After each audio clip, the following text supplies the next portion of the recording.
小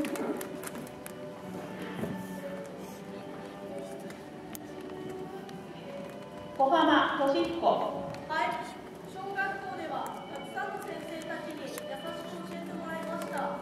時にも厳しく叱ってくれた先生たちに感謝しています。中学校では勉強や部活などでたくさん活躍できるように頑張ります。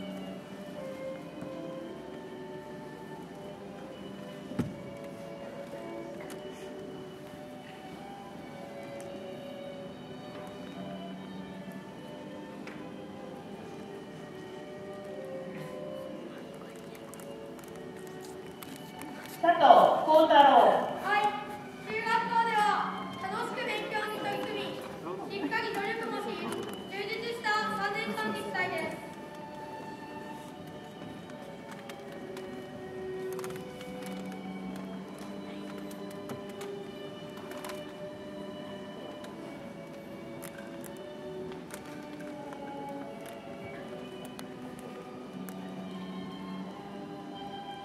沢木ラエル。